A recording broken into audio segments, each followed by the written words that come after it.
Assalamu alaikum, everyone. Welcome back. I'm JBrancatella, aka the Muslim Metaphysician. So, as you can see from the title of this video, I will be responding to and refuting Asrar Rashid, Mr. Asrar Rashid's absolutely pathetic, yes, I said it, this is not hyperbole, absolutely pathetic refutation of me, right?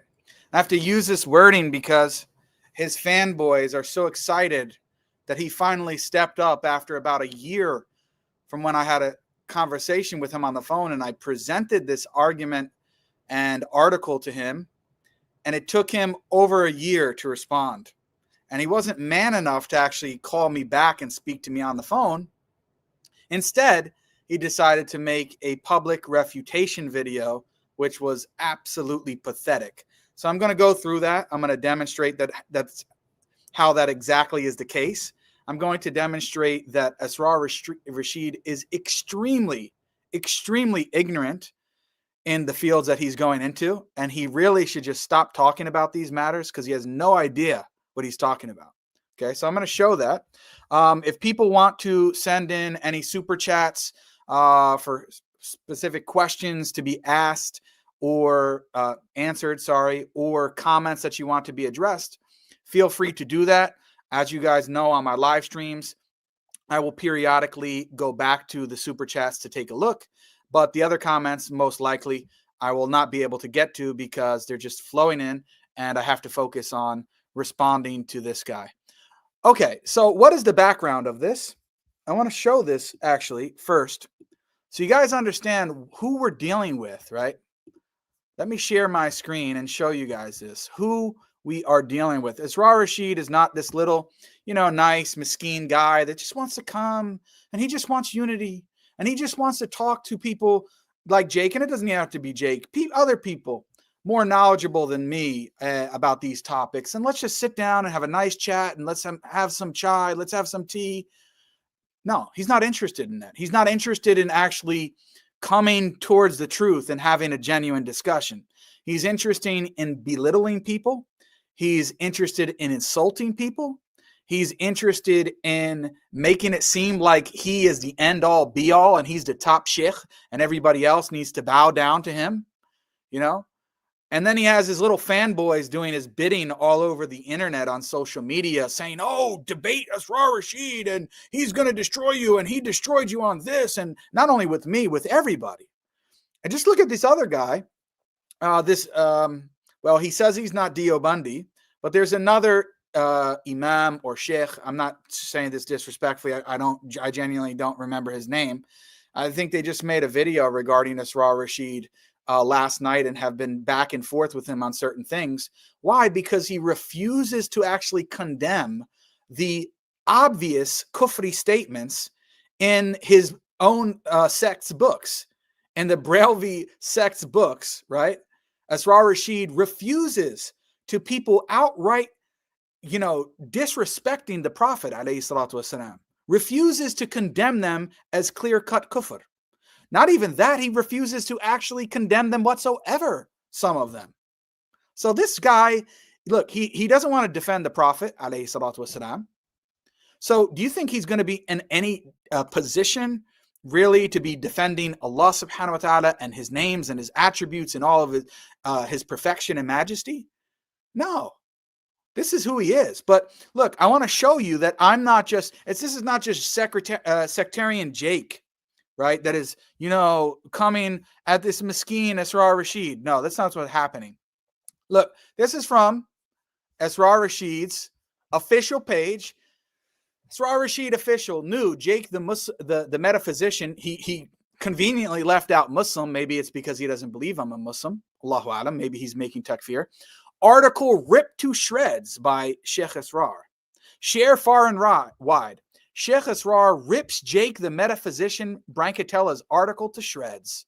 Look, cold faces, holding it up, epic fail. He's actually using a photo here. These losers are actually using a photo here of a video when I was diagnosed with multiple sclerosis, and I made a video to let my audience know that I was just diagnosed with a very serious chronic illness, multiple sclerosis. They used that thumbnail of me with a sad face, and that was genuine, and they put fail with the thumbs down, bad news.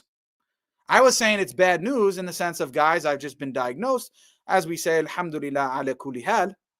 And this guy takes the thumbnail from when I'm, announcing that I'm actually sick and that I have been diagnosed with a serious illness like multiple sclerosis. He uses that for the thumbnail and says epic fail, bad news. Really, this is the type of person, that we're dealing with. And it's not only that. It's not only one example, right? Let me show you another one here.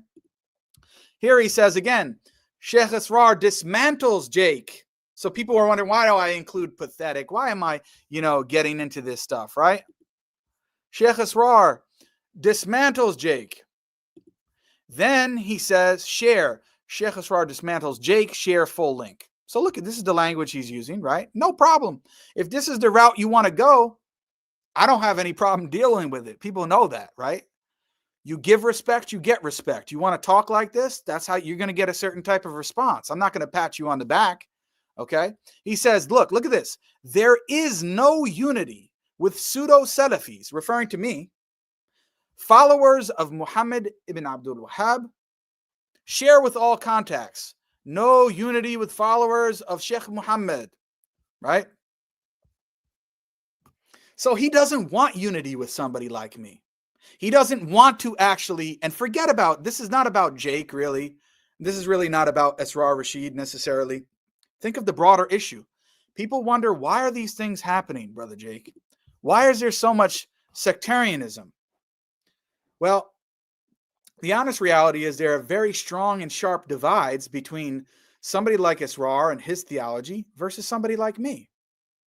Now, the one thing I can actually appreciate about Asrar, as at least he's coming forward and being honest that he does not, either he doesn't think I'm a Muslim, and that's maybe why he removed the Muslim from the metaphysician part.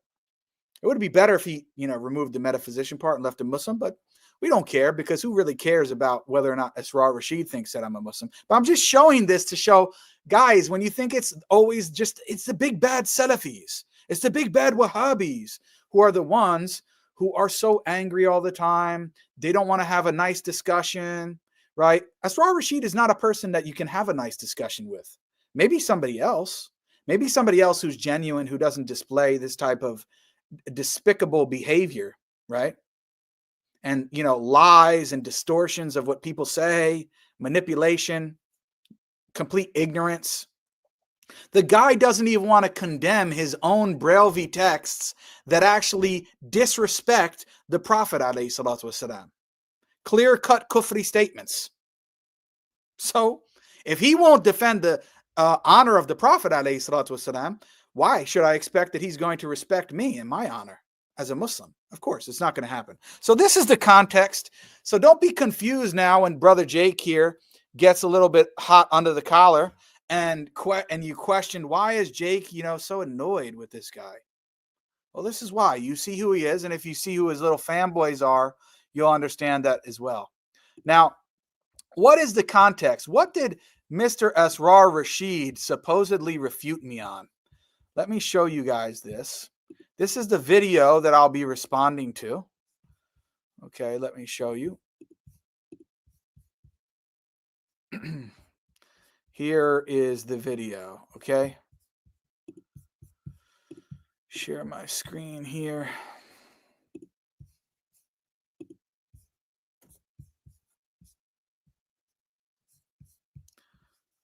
Okay, 1 second, guys. So you see, this is the title of the video. Jake, the metaphysician, dropped Muslim conveniently, and Wahhabis refuted. Okay, it's like, 30 minutes long, something like that. Okay, so this is the video that I'm going to be responding to today. And I'm also going to be doing another video, which wasn't directly at me, but he mentioned it later on, about Ibn Qudama and the Ash'aris. It again shows either Asrar Rashid's severe ignorance or dishonesty. I'm not going to call him dishonest in this respect. I think he's just severely ignorant. So I'm going to do another live stream, back to back, right after this one on that point. But first, I'm going to deal with his attempted refutation of my article here. Okay, so let's go. Let me show you first of all, guys, what the article is and what he's attempting to supposedly respond to. So this is on my academia page. A link to this article is in the description. It's called "The God of Aristotle is Not the God of Abraham." And basically what I argue for in the beginning is I explain what the beliefs are with respect to Aristotle, Plato, and these Greek philosophers, and how they relate specifically to the topic that I'm going to address. And I don't want to go too much into it now, but I will. Then I show that and I compare it to the belief on this topic, which is, does Allah subhanahu wa ta'ala, does God act in succession? Does Allah, does he do different things at different times? Did he create Adam alayhi salam before he created me? Did he speak to Musa alayhi salam after not having spoken to him, and then he stopped speaking to him, and he created me in my mother's womb, and he created somebody else? Does he do these different things at different times, or does he not have any actions whatsoever? Right? The Ash'ari position is that Allah subhanahu wa ta'ala does not act. He has no actions. And I will demonstrate this. I've demonstrated this time and time and time again, and I demonstrated this in my article. This is what Aristotle and Plato and the Greek pagan philosophers believed, and the Ash'aris and the Maturidis, although I will say that the Ash'aris and Maturidis don't have exactly the same view on this, but it still results in the same thing. They don't actually believe in a God who acts in succession and does different things at different times. So when you ask them questions like, well, did Allah subhanahu wa ta'ala already judge us and send the people who are going to heaven, or Jannah and paradise, and send the people who are going to hell? Did he already do that? Well, according to them, right, Allah subhanahu wa ta'ala doesn't do anything at any time. He's not doing different things at different times. So they have a very difficult time answering some of these questions. So I go through and I lay the groundwork, which Asrar Rashid didn't deal with any of this, about what the God of Aristotle and Plato is, that he's not a being who actually does any actions or does different things at different times. Then I go through the God of the Quran, and I explain who Allah subhanahu wa ta'ala is in the Quran very briefly, right? And then I talk about and I focus on Imam al-Bukhari. I explain briefly who he is. Everybody knows his status.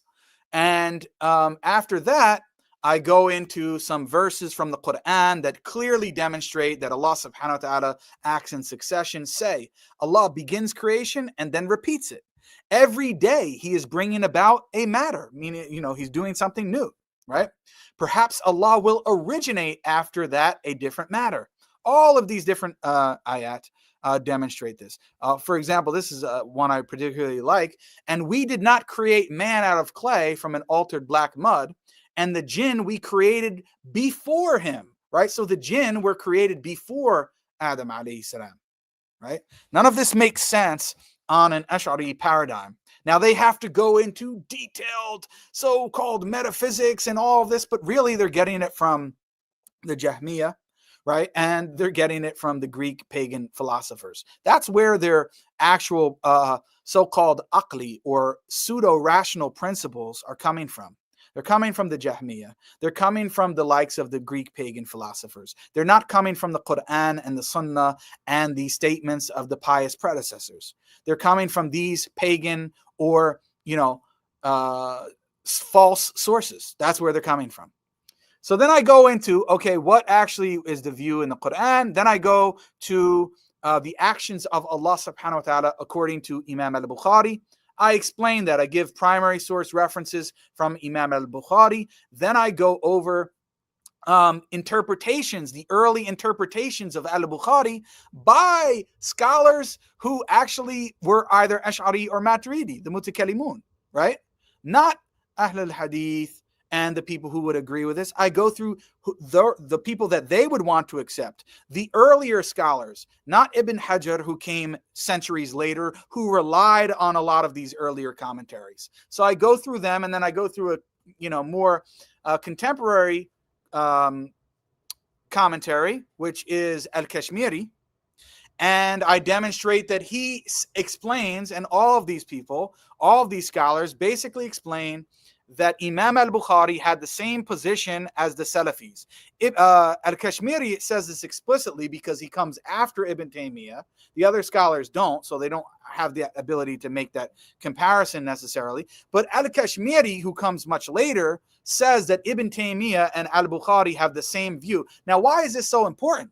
Because somebody like Asrar Rashid believes that our position is deviant. So if I prove that Imam al-Bukhari had the same position as Shaykh al-Islam Ibn Taymiyyah and the Ahl al-Hadith, generally speaking, and the Salafis, then the entailment, the lazim of Asrar Rashid's position would have to be to say that Imam al-Bukhari held a deviant view when it comes to Aqidah, which is very touchy. He doesn't want to say that, right? Many Ash'aris don't want to say that. Many of their own Ash'ari scholars who read this, who I've sat down with and had a meal with, actually admitted, Jake, you made a good argument. Yes, Imam al-Bukhari did have the same position as you, but he was just mistaken. It's a mistaken ijtihad. It's not bid'ah. It's not deviant. And then I had to explain to the sheikh, not Asrar Rashid, a different one. Unfortunately, that's not the case, because the Ash'ari position when it comes to this matter is that it's either a deviant position or it's kufr. They don't say that, it's just, an acceptable ikhtilaf and, minor difference of opinion. That's not what the Ash'aris say about this, nor the Maturidis. Okay? So I go through these, and then I explain, I say the vindication of Ibn Taymiyyah by showing what Al-Kashmiri has to say. And, I basically kind of summarize it from there, right? I answer also a couple objections that people like Asrar or the Mutakallimun. I try to anticipate some of their objections to this belief, not necessarily the interpretation of Imam al-Bukhari, and I demonstrate how none of their objections are actually any good. Okay, so I just want to give you guys the context of what the article is about. Let me just check the chat here. So we got somebody who just became a new member. Barakallahu feek. Brother Ibrahim said another episode. Barakallahu feek. Ahi was wondering, what's your advice on Waswas? I'll get to that maybe later on. I don't think he's recovered from I think he meant to say J Dyer debate. I see many du'at, people takfired Asrar. Ahi, do you think it reaches that level? There's no doubt about it that Asrar Rashid has kufri beliefs. And there's also no doubt that recently he's afraid to actually, say that statements in his own Brailvi books are actually clear-cut kufri statements. So there's a lot of question about Asrar Rashid, but I don't want to make that the subject of this video. Okay. Now, somebody brought up J Dyer, so I'll just say it, Asrar Rashid years ago debated J Dyer. I did a debate review of that debate, and he did very poorly. He had no idea how to actually argue against J Dyer and the Trinity. And because of his own Ash'ari views, he couldn't respond to a lot of genuine objections that J Dyer brought. He pressed him on it, and he folded like a beach chair. So I was honest about this, and I made it, a debate review of this. And what happened? Asrar Rashid emailed me. He didn't condemn me. He didn't attack me. He didn't try to defend himself and say, oh, no, Jake, you're wrong. You don't know what you're talking about. You can't stand before me, like how he's acting now. He actually sent me his number in the email and said, I appreciated your debate review. Please contact me. And he wanted me to contact him to help him to know how to properly argue against the Trinity. So, Asrar Rashid, if you want to come disrespectful, we can bring up these matters and show that you came to me for help. And then I had to debate J Dyer myself a few years later, and I buried him. Okay? I buried him because I know how to argue against his doctrine of the Trinity. In fact, I just published a new article on my academia page on the logical problem of the Trinity. Asrar, I suggest you go and read it. And if you need me to explain it to you, you have my number, or we can get it to you, no problem if you lost it. And you can contact me, and I can explain it to you and show you how to properly argue against the Trinity, because you don't know. You had no idea. And guess what? That very article that I wrote was reviewed by top Christian scholar, one of them, a top Christian scholar in the field. And he acknowledges that objections that I'm bringing up in the paper are unique, have not been brought up anywhere, and that one particular Christian has no answer to this because I'm dealing with different views. And one of the views I focus on is Bo Branson's view. And no one else in the literature up until now brings up the death blow objection that I have against him. I'm not saying this to brag, hopefully, inshallah, but I'm saying in this field, I know what I'm talking about. Asrar, you don't. You came to me for help. So slow down, soldier. Be respectful if you want respect back. Don't come posting these things like this and sending your fanboys to me and coming with that level of disrespect. Because if that's how you want it, we can talk like this. I don't mind. But it is what it is. Okay? So now let's go to the actual video now. Okay? Let's see. 1 second here. Show this to you guys. Let me show you this. 1 second. So the actual what Asrar Rashid supposedly completely dismantled me on, he spoke about me for about 20 minutes. And it was pathetic, guys. We're going to see that here. Okay.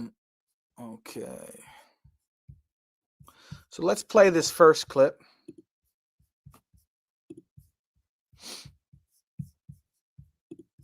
Let me share my screen. This is just 1 minute, and then I'm going to go to the fuller part. Let's listen to this first, though. And this is comprehension issues. So some of them have comprehension issues, while others, they may write academic articles, like this article written by JBrancatella. This JBrancatella, I will be analyzing some of this article. I've spoken to him on the phone, and he wanted a response with regard to this academic paper. Poorly. So there you have it. He's mentioning, he spoke to me on the phone. I said, give me a response. I didn't say you need to go to video. Asrar, that was like over a year ago. Okay. You're only responding now. Was it that hard on you? It took you over a year to respond? And he wanted a response with regard to this academic paper, poorly written academic paper. I am disappointed at the quality of academia in the field of theology.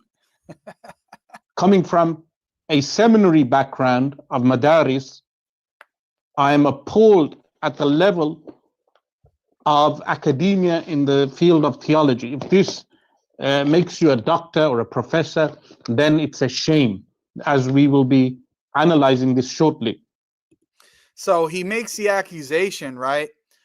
He didn't say I have comprehension issues. In the beginning, he was actually referring to that other imam or sheikh that I mentioned earlier that he's been recently having issues with from the UK about this issue, where he's rightly been pressing Asrar to condemn these statements in your Brelvi books as clear-cut kufr, where they are basically disrespecting the Prophet, alayhi salatu wasalam. And Asrar refuses or is very hesitant to do so because he's a sectarian. He cannot actually condemn the statements in these Brelvi books. Okay, so the other thing is, yeah, he's referring to, he says some have comprehension issues. So I guess that's not me. I guess Asrar is giving me enough credit to say, oh, it's not from a comprehension issue with Jake. He actually wrote an academic article, but it's poorly written. It's terrible, and I'm so shocked by the quality of academia.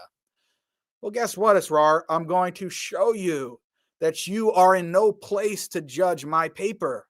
I should be judging you, and that's what's happening right now, because you make a very basic mistake at the beginning of this discussion. You have no idea on earth what you're talking about. It's embarrassing, and I'm going to demonstrate that. Okay. He says it's poorly written, but he doesn't actually give any examples or demonstrate that. And now let's listen to this next part here. Someone asked, Sheikh, would you be open to speak to Adnan Rashid, Daniel Hakikaju, Or Jake the metaphysician, he's not much of a metaphysician. I dissected his article just earlier in this live stream. He says that he's not much of a metaphysician. I'm not much of a metaphysician. A lot of people don't know what that word means. Basically means someone who studies the fundamental nature of reality. So in Western sort of academic, theological or philosophical circles, it just means somebody who studies the basic nature of reality, has to do with questions about God or the existence of Allah, his names, his attributes, these sorts of things, related to issues of aqidah in that sense. It's not a one-for-one comparison, but a lot of overlapping categories, okay? And he says that I'm not much of a metaphysician, but we'll see that he's in no position to judge because he has no idea about the terminology in this discussion and what he's talking about, okay? So let's go to the first example of this.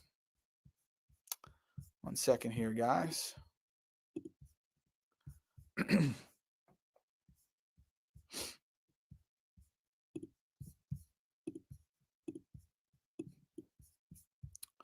Let me share my screen and let's get into Mr. Asrar Rashid's supposed refutation. Sorry about that, guys. I just got a phone call. Let me just mute this for a second. Okay. Here we go. And we will be going into this article of JBrancatella. This is a master's in philosophy. Just to break this issue down very easily for you, is firstly, what is this revolving around? This discussion revolves around al-hawadith. What is al-hawadith? Al-hawadith would entail or is defined as al-wujud ba'da al-adam, which is existence after non-existence. Anything which has the nature of being hadath is described as existence after non-existence. This is what al-hawadith entails. In English, they refer to it as contingents. The contingent nature of something is referred to as being hawadith. After we say this, the discussion... Okay, right there, then and there, Asrar, you just buried yourself. You just demonstrated that you have no idea how to translate these terms in English. You have no idea about the Western theological or philosophical context. No, al-hawadith should not be translated into as contingent or contingency. This is not the correct word. When you first described it and explained it in Arabic and then gave a translation of what you said in Arabic, that was correct. It's about something existing after non-existing. That's not necessarily contingency. What that is temporality, temporal. So the wording that should be used is something that is temporal or something that has a beginning in time. But the word contingent shouldn't be used. Why? The word contingent or contingency is a very ambiguous word in modern theological and philosophical contexts. Why? Because some argue, and based on what's called modern modality, or when we talk about, and Asrar should know this because it's in any beginning text of the Ash'aris, they talk about three categories, right? That which is necessary, meaning it can't not exist, that it must exist, right? That which is necessary, that which is impossible, meaning it's impossible to exist, right? And that which is possible to exist. The possible, the impossible, and the necessary. These are the three categories. Now, contingency usually refers to that which is possible. Okay. But in modern theological and philosophical contexts, something can be or have a beginning in time and yet be what's called modally necessary. If you don't understand these terms, Asrar, take notes, come back to me and I'll give you a private lesson. I have no problem with it, right? But we'll do it privately. I'll give you a private lesson. Asrar, do you have any idea about modern modality? Do you? I don't think you do at all. Because according to the modern framework, something can be or have a beginning in time, be temporal, come into existence after not having existing, and also still be considered necessary, or what's called modally necessary, i.e. that it exists in all possible worlds. Do you know anything about possible world semantics, Asrar Rashid? Do you know that something is categorized many times as necessary just in case it exists in every possible world, including the actual world, even if in every single possible world, including the actual world, it has a beginning in time? You see, I can talk like this.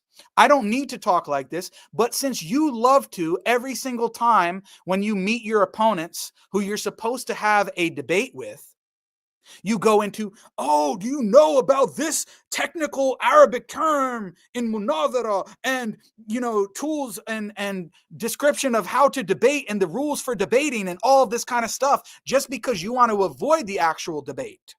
So if you want to come at me and say that I'm pathetic and that I'm not I shouldn't be called a metaphysician, which I really don't even care about that term, right?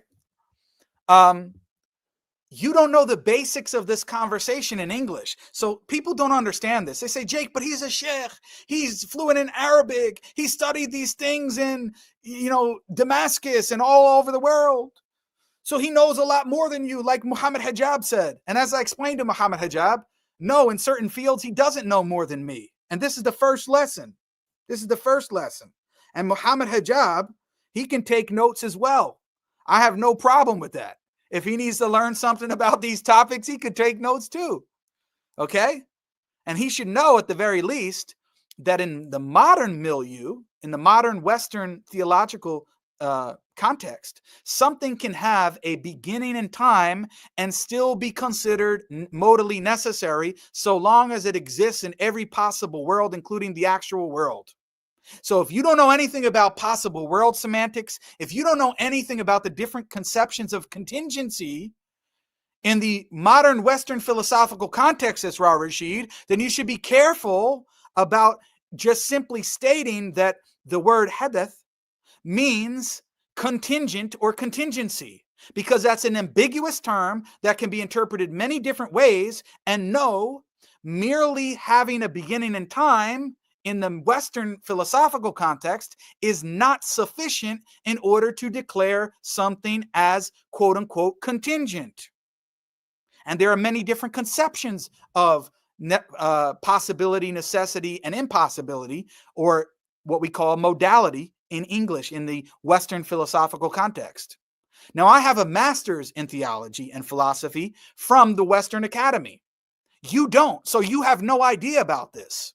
That's why you're completely ignorant. So when you're translating these terms into English, you're making a very basic and fundamental mistake from the beginning. And they say, oh, but hold on a second, Jake, you're nitpicking. The only reason why I'm nitpicking is because this guy, Asrar Rashid, is the master nitpicker. So I have to give him a taste of his own medicine and say, slow down, soldier. You don't know what you're talking about. You are not ready to step into this field. You need to start taking lessons from me if you want to come in and start speaking about these topics in English. You're not ready. So slow down. Now, let's go over here and let's continue listening to this, okay? Let's continue listening to this. And the difference between the Najdis and Ahl Sunnah wal Jama'ah is that Ahl Sunnah wal Jama'ah say that hawadith are not qa'imah. By the way, Asrar, what does that show you? This is on your channel, so people can see this.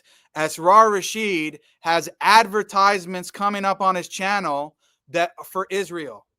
I'm not saying that he's doing this purposely. I'm not saying to condemn him. I'm not saying that Asrar Rashid is a Zionist. I wouldn't do that. I'm not dishonest like some of his other associates, Daniel Hakikachu, would do. But you see that now, Asrar. you just saw that. I hope that your fanboys who are going to watch this can show you this and you clear this up, because right now you are advertising on a video where you're supposed to be refuting me and Wahhabis. You are advertising for Israel, campaigning for them. So make sure you clear this up.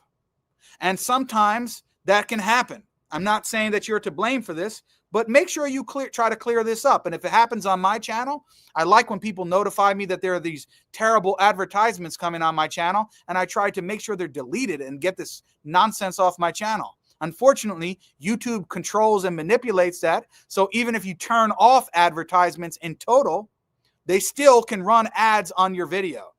So that's just the way it is. But make sure you clear this up, Asrar, because I know at the very least, you're not a Zionist, are you? You don't want to be promoting Zionism.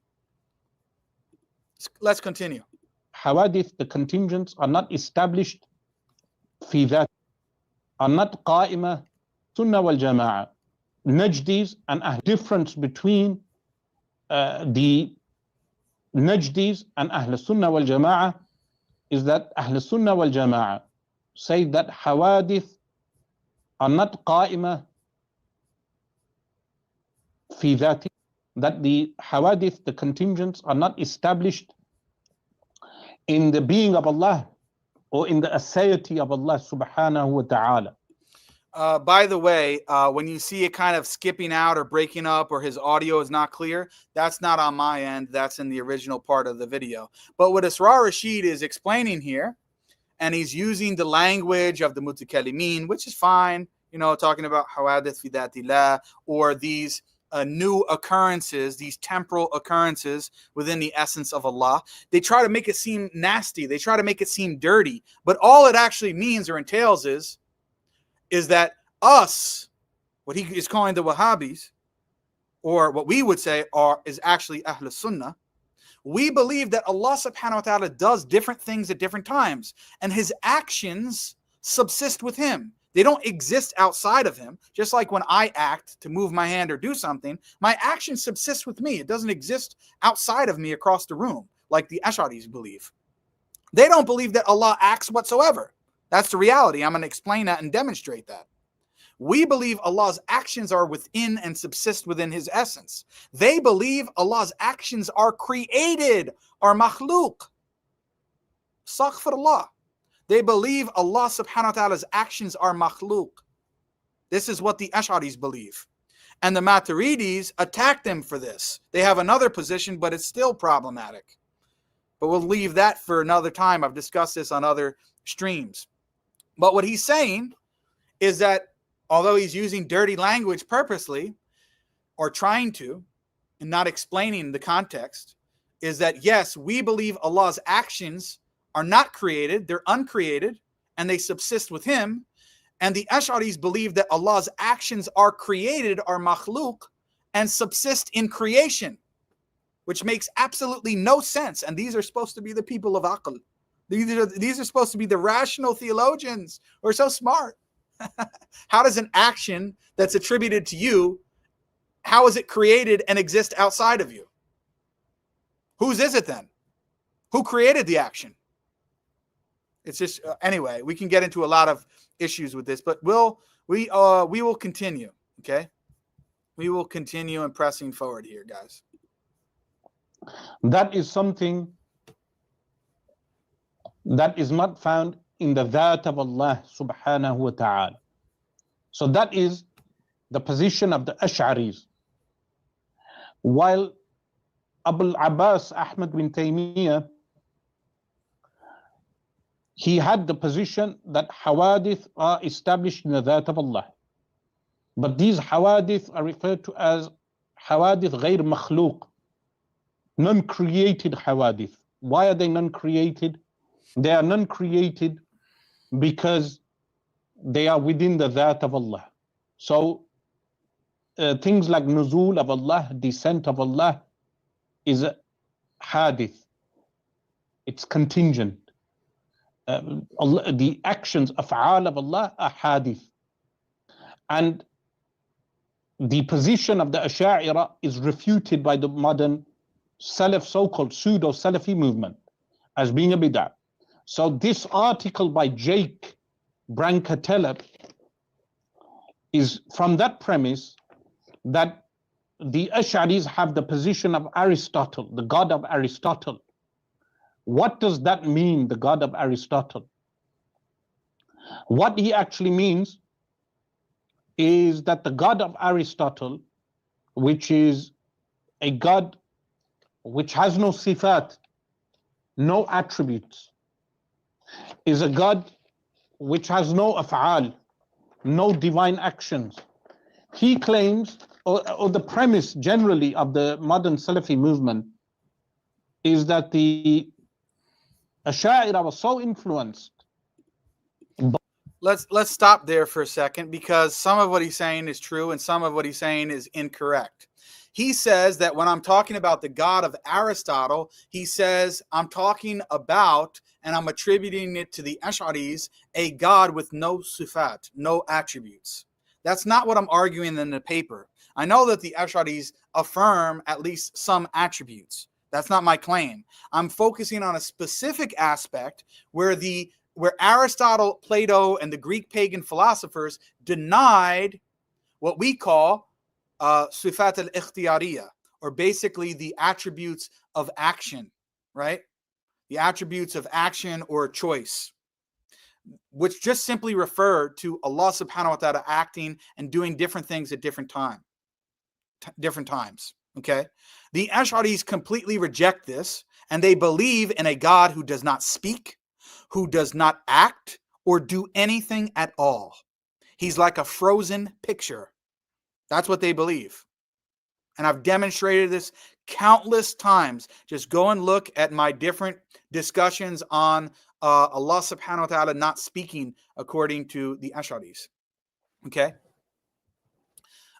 So first of all, he misrepresented my discussion on Aristotle. He didn't even read or go through any text from Aristotle, Plato, or the Greek philosophers to demonstrate that no, the Ash'aris don't actually believe the same thing when it comes to divine action or Allah's actions. He didn't do that. In fact, he didn't even attempt to, which demonstrates that he can't, and he knows that the Ash'aris and the Ash'aris actually have the same position as as Plato, Aristotle, and the Greek pagan philosophers.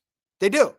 He didn't dispute that at all. So your fanboys, hey, why don't you ask Asrar why he didn't demonstrate that the Ash'aris do not have the same position on divine action when it comes to the fact that they don't believe in a God who actually has actions that subsist with his essence.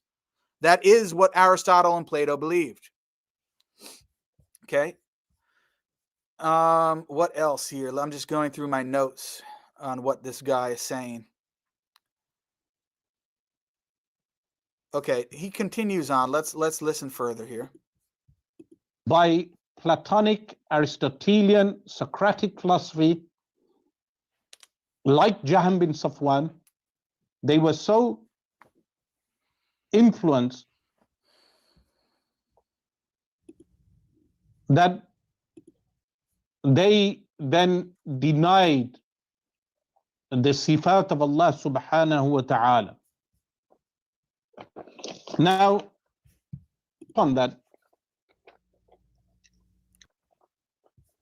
based upon that,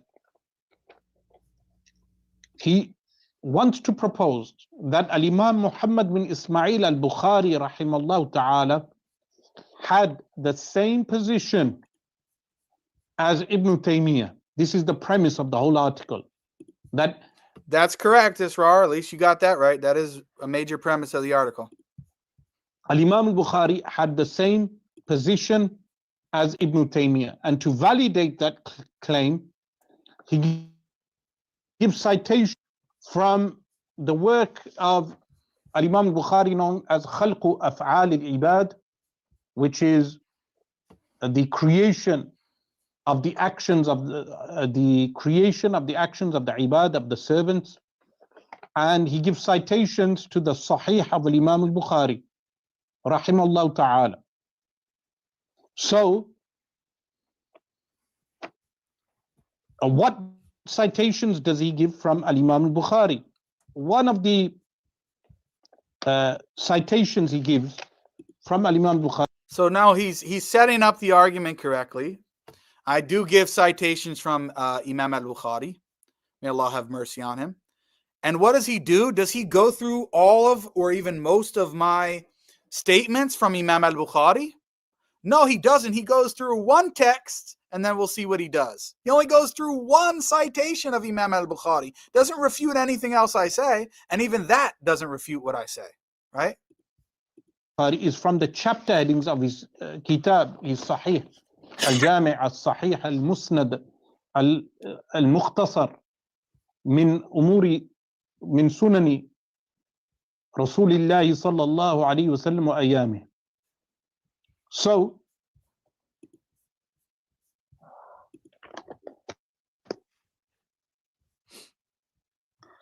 someone asks about debating Abdullah Hashim, the fake Mahdi. Well, he can arrive to our masjid and debate me anytime he wants.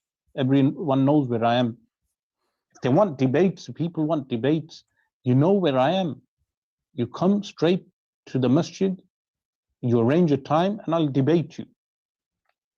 Not everyone will necessarily get a YouTube response by calling me out. If they want to debate, they know where I am, they can arrive to the place of my location and debate me. So he quotes Al-Imam Bukhari and he quotes the chapter headings. Now these chapter headings in the Sahih of Al-Imam Bukhari rahimahullah ta'ala are known as Tarajim al-Abwab. What is Tarajim al-Abwab? The headings in the chapter headings of the book. They say, for instance, Bukhari fi Tarajim. They say, for instance, fiqh al-Imam al-Bukhari fi tarajimihi. The fiqh of al-Imam Bukhari rahimahullah ta'ala is in the tarajim, in the headings. So Jake makes reference to one of the tarajim al-abwab in the Kitab al-Tawheed. Kitab al-Tawheed of the Sahih of al-Imam Bukhari, towards the end of the Sahih, you find a chapter heading which is regarding Qawlullah ta'ala, كل يوم هو في شأن. In Surah Al-Rahman, when Allah subhanahu wa ta'ala says, at every moment He is في شأن, meaning Allah subhanahu wa ta'ala is creating, Allah subhanahu wa ta'ala brings something into creation, Allah subhanahu wa ta'ala takes something out of creation, and all of these various things. And then when Al-Imam Bukhari rahimahullah ta'ala mentions Allah, the saying of Allah subhanahu wa ta'ala, ما يأتيهم من ذكر من ربهم محدث. So this mentions the word muhdath in reference to Al-Quran al-Karim. ما يأتيهم, does not arrive to them, min dhikrin, any remembrance, min rabbihim, from their Lord, muhdath, new. So this is the chapter heading. So, well, notice this. When people say, oh, the Ash'aris don't believe that the Quran is created, they don't believe that the Quran is makhluk. Well, this whole discussion, the Ash'aris conflate that which is muhdath with that which is makhluk. They believe, the Ash'aris believe, anything that is muhdath or has a beginning in time must be makhluk, must be created. So therefore, since he's saying that this ayah is calling the Quran muhdath, Asrar Rashid is actually arguing that the Quran is makhluk, that the Quran is created based on his Ash'ari principles. And if he says that I'm lying, then he'll be called out again for him lying against me. Because he knows that his position stems from the fact that he believes that anything that has a beginning in time, or in his terminology is muhdath, it must be makhluk. We don't believe this.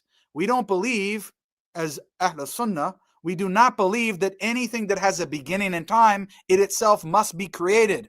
What we believe is that the actions of Allah subhanahu wa ta'ala can have a beginning in time, and yet they're uncreated. Who would create them? He created his own actions, or some other being, astaghfirullah, created his actions? No, this is ridiculous. And Asrar Rashid has no real way out of this problem. And I'll explain in more detail what the Ash'ari view actually is, when I will demonstrate that not only does Imam al-Bukhari hold our view, he actually refutes the view of Asrar Rashid and the Ash'aris and calls them Jahmiyyah. So when they say, oh, Jake is the one attributing and calling us Jahmis. No, Imam al-Bukhari describes the view which the Ash'aris later took from the Jahmiyyah. And he says that your current view, Asrar Rashid, is the view of the Jahmiyyah. So not only does he agree with us, he buries your view and says that it's not the position of Ahl al-Ilm, not the position of the scholars and the people of knowledge. It is the view of the Jahmiyyah. But you conveniently never read this while reading my article. You only read one quote and you couldn't even deal with that. So I'm going to read it for you, and I'm going to teach your audience, Asrar. I'm going to teach them. What else? وقوله تعالى لعل الله يحدث بعد ذلك أمرا. So note here, and Allah will bring about after that some matter. وأن حدثه. So Imam Bukhari now, he comments. He says, the hadath of Allah لا يشبه حدث المخلوقين, does not resemble the hadath of the creation. So, and remember, I mentioned to you the definition of hadath. لقوله تعالى, because of the saying of Allah the Most High, ليس كمثله شيء وهو السميع البصير. There is nothing that resembles him, meaning Allah, yet he is all hearing and all seeing. وقال ابن مسعود, and Abdullah bin Mas'ud رضي الله عنه said, عن النبي صلى الله عليه وسلم, from the Prophet sallallahu alaihi wasallam, inna Allah yuhdithu min amrihi ma yasha'u, that Rasulullah sallallahu alaihi wasallam said, indeed Allah will bring about from his matter ma yasha, whatever he wills. Wa inna mimma ahdatha, and from that which Allah subhanahu wa ta'ala ahdatha, meaning brought about, Allah takallamu fi salah, is that do not speak in the prayer. This is the chapter heading. From this Tarjamatul Bab, some people understood that Al-Imam Al-Bukhari rahimallahu ta'ala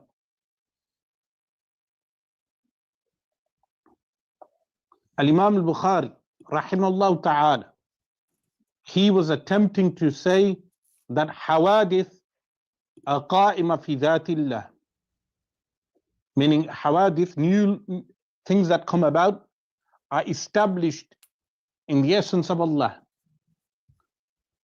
And this is the position of Ibn Taymiyyah. So they concluded that from reading this. So what does Jake say? So look, Asrar Rashid has enough honesty to admit that this isn't just Jake's position. This isn't even just Ibn Taymiyyah's position, that other people, other scholars, actually concluded from Imam al-Bukhari's words that he did have the same position as Jake and Ibn Taymiyyah, that he did believe in what Asrar Rashid and the Mutakallimin call hawadith fi dhatillah, or new occurrences in the divine essence. But all it really means is that Allah subhanahu wa ta'ala, when he acts, he can do different things at different times, right? And his actions subsist with him. They're not created and don't exist outside of him. He's admitting that other people interpreted, other scholars actually interpreted Imam al-Bukhari with these words. So this isn't a conspiracy theory. This isn't something new that JBrancatella came up with. So thank you, Asrar. At least you are giving it enough consideration and validity to acknowledge that. Jake, for instance, he quotes Al-Imam Badruddin Al-Aini rahimahullah ta'ala. Now, notice what Asrar Rashid did. He only read one quote from Imam al-Bukhari that I gave. Now, he's going to go to some, and actually he only goes to one, after giving several quotes from Imam al-Bukhari. Then I go from the early commentators, even Ash'ari commentators, like Ibn Battal al-Maliki, who is way before Ibn Hajar and these other later scholars. Ibn Hajar actually relied a lot upon Ibn Battal al-Maliki's commentary on Imam al-Bukhari's Sahih. So who's more of an authority? Who are we going to take from? An earlier scholar and see what he had to say, who Ibn Hajar actually relies upon, or somebody who came many, many, many centuries later, right? So he only reads one quote from Imam al-Bukhari that I gave in my article when I used several others. Why didn't he read the other ones? I'm going to show you why. Because the other quotes expose Asrar Rashid and the Ash'aris as Jahmiyyah very clearly. Let me show you this. Watch this. Look at this, man. It's the very first quote I gave. First quote. So this, the actions of Allah subhanahu wa ta'ala, according to al-Bukhari, Imam al-Bukhari. May Allah have mercy on him. I say the following text from al-Bukhari lays the foundations for his view on God's actions.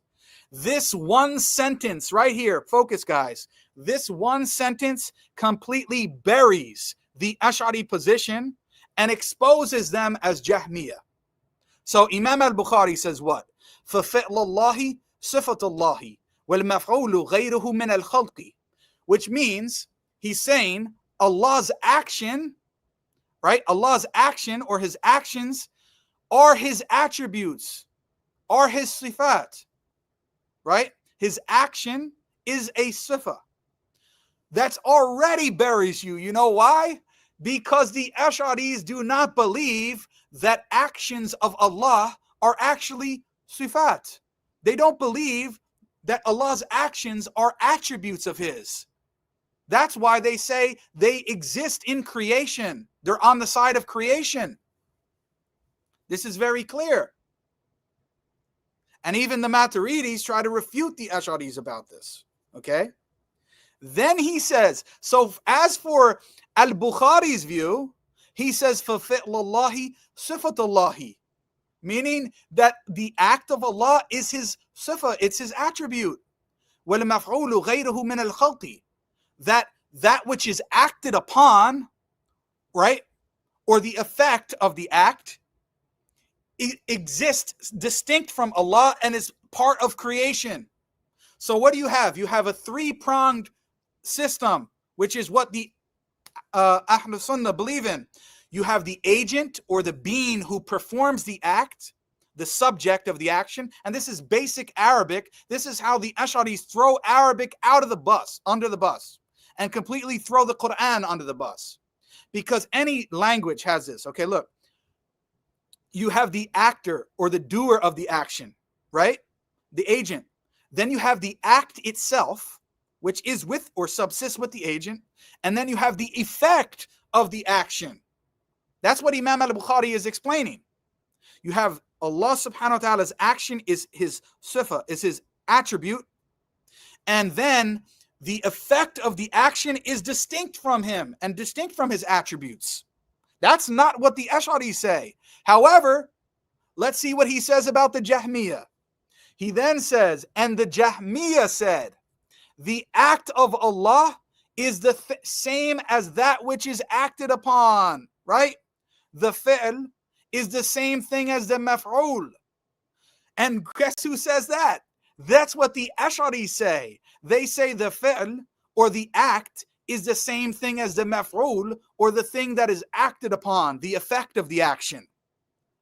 Imam al-Bukhari, because the Ash'aris weren't around at this time, is attributing this belief to the Jahmiyyah. And guess who later takes that view? The Ash'aris. So do you understand now why we call them Jahmiyyah? Because they take the views of the Jahmiyyah. And this is Imam al-Bukhari. This isn't Jake. This is why Asrar Rashid didn't read this. He can come out and call me a liar and tell me this is not the view of the Ash'aris. In reality, the Ash'aris really only have two views. One, that Allah subhanahu wa ta'ala's actions are identical to what's in creation, identical to the effects. So the fi'l is the same thing as the maf'ul, which is nonsense, and which Imam al-Bukhari is saying is the view of the Jahmiyyah. And then you have this other game that they play, this other view where they talk about the relations and how the relations are, related to creation and all this kind of stuff. But really it doesn't solve anything, because we ask them, are the relations which you are appealing to, are they makhluk? Are they created, or are they uncreated? And they're going to say that they're created. So in reality, whatever they say and whatever they believe, the Ash'aris about Allah's actions, they believe whatever can be called his actions are makhluk, exist in creation. Imam al-Bukhari says that that's the view of the Jahmiyyah. And guess what? You will be shocked by this. You will be shocked. And I don't want to embarrass the sheikh. I don't want to embarrass him, because I used to admire him and have a lot of respect for him. And I still do respect him, generally speaking. When I showed this and sat down and had lunch with an Ash'ari scholar, and I showed him this, do you know what he said? He said, well, the Jahmiyyah could be right about something. So he admitted that Imam al-Bukhari did not hold the Ash'ari view. He admitted that the Ash'ari view is akin or equal to the view of what Imam al-Bukhari says is the view of the Jahmiyyah. And then, what's his response? Wouldn't that give you pause? Imam al-Bukhari, one of the greatest scholars of our ummah, is attributing your view to the view of the Jahmiyyah, and is saying that the Salafi view is correct. You turn around and say, okay, Jake, yeah, I see your point. But I say Imam al-Bukhari was wrong. He was mistaken, but it was his own ijtihad. No, your scholars say that this belief that he held is either bid'ah or kufr. And Asrar Rashid told me on the phone that he believes that it's a bid'ah. So that would entail that he would have to attribute this other scholar, not Asrar Rashid, since he agreed with me on my interpretation of Imam al-Bukhari, that Imam al-Bukhari held a deviant view. And that his view is actually the view of what Imam al-Bukhari says is the view of the Jahmiyyah. Wouldn't that give you pause to say, oh, wait, hold on a second. Hold on, maybe my kufi is wrapped too tight. I got to, let it up and let some air in there or something to make sure I'm thinking right before I start to side with the Jahmiyyah over somebody like Imam al-Bukhari. Now, you see why Asrar Rashid didn't actually read the other quotes in my article. He only read one quote. This is only one quote here. Now look, Imam al-Bukhari continues. He says the Jahmiyyah say that the fi'l is the same thing as the maf'ul. Anybody who knows basic Arabic and they say Jake doesn't know Arabic, okay, no problem. No problem. I don't know any Arabic. You tell me, you first year Arabic students, is the same, is the fi'l is the same as the maf'ul? You tell me. The Ash'ari position and the position of the Jahmiyyah is that the fi'l is the same thing as the maf'ul. That totally breaks all Arabic grammar and structure and the structure of the entire Quran. But then Imam al-Bukhari says, no, that's not what we say. But the people of ilm, right? Ahlul ilm, the people of knowledge, we say that Allah's act of bringing something into existence, at-takhliq, it itself is an act of Allah. So it cannot be created. It's not created. It's uncreated.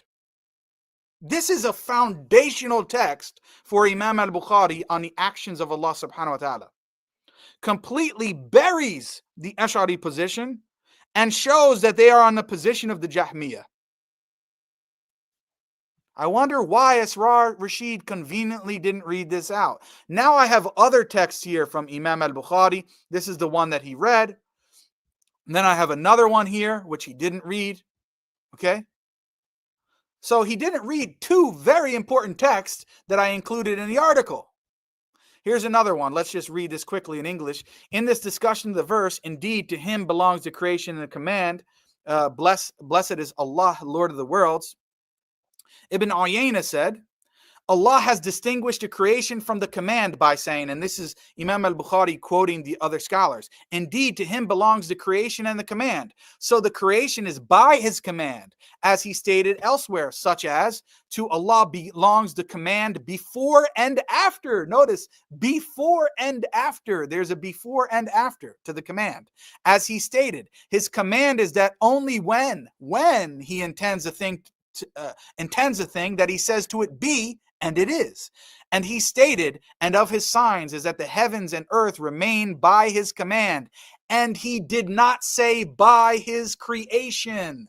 Another refutation of the Ash'aris who say that Allah subhanahu wa ta'ala's commands and actions are makhluk, are created. No, Imam al-Bukhari is quoting Ibn Uyayna, may Allah have mercy upon both of them, and is quoting his tafsir of the ayah where Allah says that he distinguished between the creation and the command, where he says to Allah, to him belongs the creation and the command. They're two separate and distinct things. So the command of Allah, the command or action of Allah cannot be part of creation. It cannot be makhluk. This is what the Ash'ari say, that it is makhluk. Clear. This is, now is it becoming clear why Asrar Rashid conveniently did not actually read these texts, did not actually read these passages? Is it becoming clearer, hopefully to my audience? So to summarize, Imam al-Bukhari is saying that the actions of Allah are sifat, are actions of his, are attributes of his, sorry.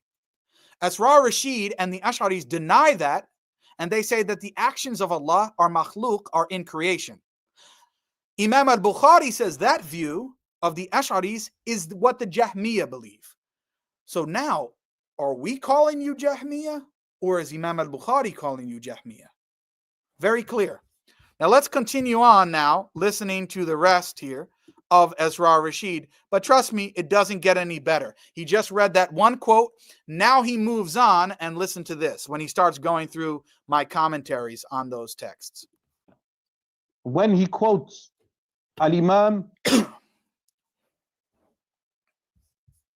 Al-Badruddin Al-Aini rahimahullah ta'ala, he writes the following. He has a passage from Al-Imam Badruddin Al-Aini, and remember, Al-Imam Badruddin Al-Aini is a Hanafi jurist and hadith scholar from the 9th century Egypt, who wrote a famous commentary known as Umdatul Qari. He brings about a passage which gives the impression that he affirms that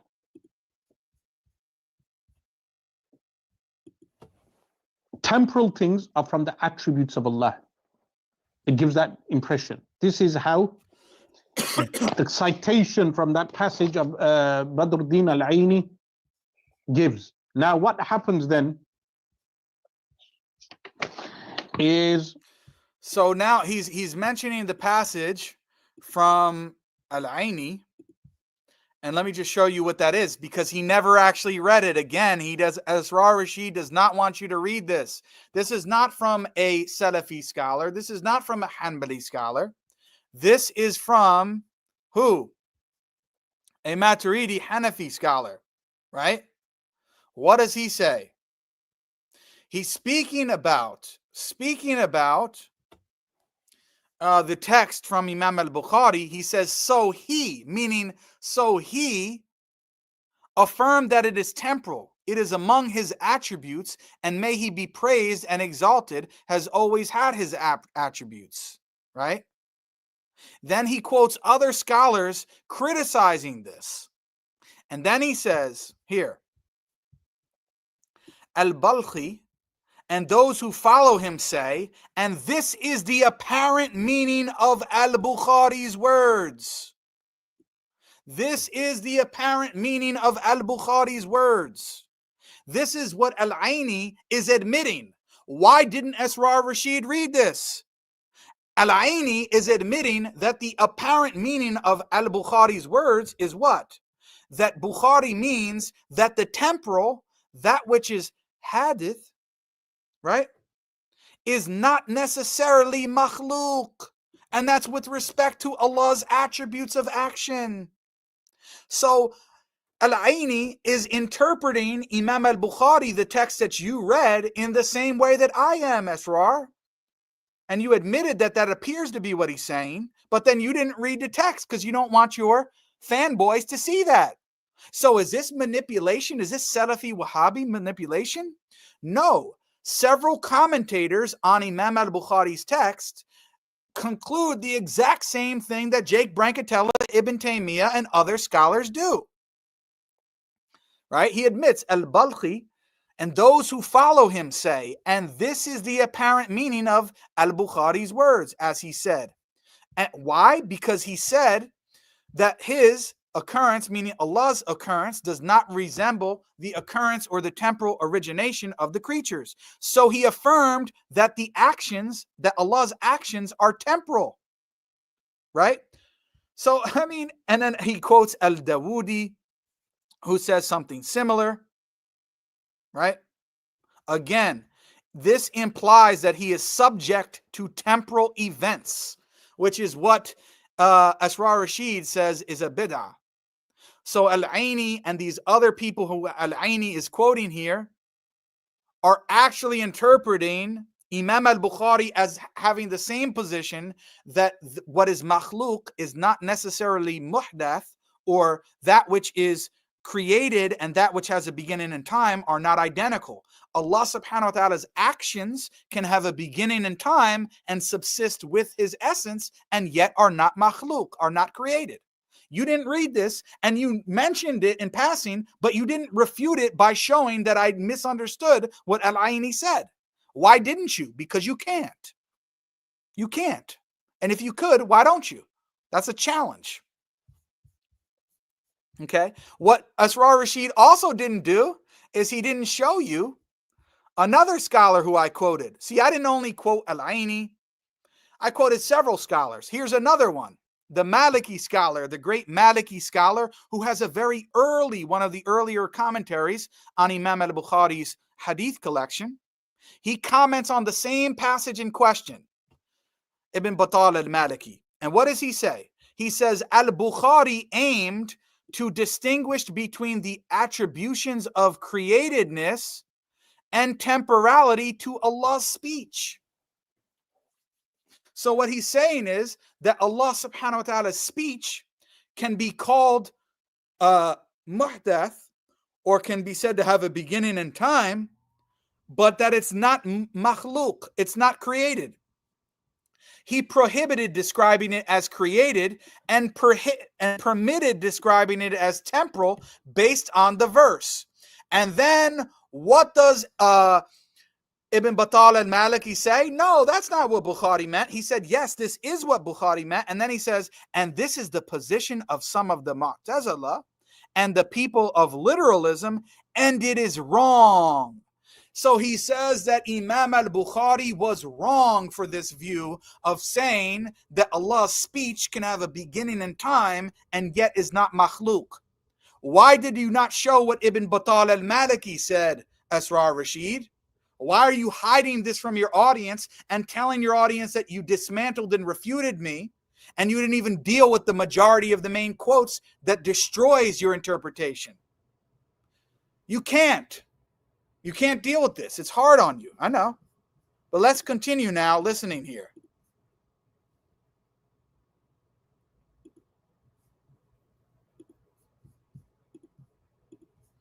Let me show you guys this. Let's continue listening. Notice how he's purposely not dealing with any of this stuff. That he quotes further down, he quotes a Sheikh Anwar Shah Kashmiri, who was from Kashmir, who taught in India. And Anwar Shah Kashmiri has ta'liqat upon Sahih Bukhari. Now those ta'liqat are famous. They are known as Faidul Bari. And he also has another ta'liq upon the Jami' of Imam al-Tirmidhi, rahimahullah, which is known as Al-Arf al-Shadhi. which I have read in its entirety, that entire ta'liq of Anwar Shah Kashmiri. So what he does, he gives citation to Anwar Shah Kashmiri. I will return back to that later. So notice here again, he's saying and rightly noting that I gave citation of Anwar Shah al-Kashmiri. He notes that I gave a citation of al-Kashmiri and says that he's going to go back to it, but he never actually read from al-Kashmiri, never dealt with the text to show how I'm either misrepresenting al-Kashmiri or how al-Kashmiri himself is wrong. And al-Kashmiri is a Deobandi scholar. So Asrar Rashid, you have no problem usually throwing Deobandi scholars under the bus, but you didn't do that. You were basically praising his commentary, and then you didn't demonstrate how I was wrong about his commentary. So again, since Asrar never actually reads it, let me show you what al-Kashmiri actually said. Now this one is going to shock you. So if you want to condemn JBrancatella, you need to condemn al-Kashmiri for misinterpreting and misrepresenting Imam al-Bukhari, Asrar. That's what you need to do. So here, let's go down here. I put, this is in the section, The Vindication of Ibn Taymiyyah. I say, Maturidi scholar Muhammad Anwar Shah al-Kashmiri describes the Ash'ari view as, and as for the Ash'aris, they say that the maker, lofty be his name, is not subject to hawadith.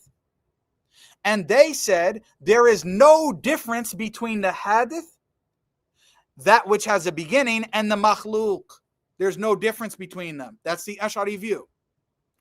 Then he goes on and says, Al-Kashmiri goes on to say that the Arabic language supports the view of Ibn Taymiyyah in the following passage. He says, and I say, meaning Al-Kashmiri, I say that the Arabic language is in support of Shaykh al-Islam Ibn Taymiyyah. For when Zayd, for example, is standing, it is said that the qiyam, or the act of standing, is connected to Zayd, and that Zayd is described with qiyam. It is not said that he, Zayd, is the creator of qiyam. Likewise, when Allah subhanahu wa ta'ala is described with nuzul, then there must be an act of nuzul established within Allah, and that the maker, lofty be his manifest evidence, is described with al-nuzul, and nuzul, not that he is a creator of it. Okay, this is what al-Kashmiri is saying. Then he says that the position of Ibn Taymiyyah, that he's merely following the opinion of al-Bukhari. He says, and the very same thing that Ibn Taymiyyah said about this whole discussion on hawadith, or Allah subhanahu wa ta'ala's actions, the very same thing that Ibn Taymiyyah said, al-Bukhari also said. He said that Allah is described with attributes of action that are temporal, but the commentators interpreted his words, reinterpreted his words, and we'll get to that.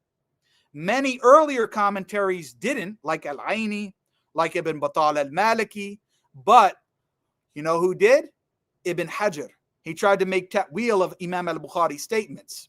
And we're going to go to that because that's the only attempted evidence that Asrar Rashid gives. He doesn't go through my other commentaries. He doesn't go through the other texts, primary texts of Imam al-Bukhari that I cited to demonstrate that the Ash'ari position is the same as the Jahmiyyah. He doesn't go through any of that.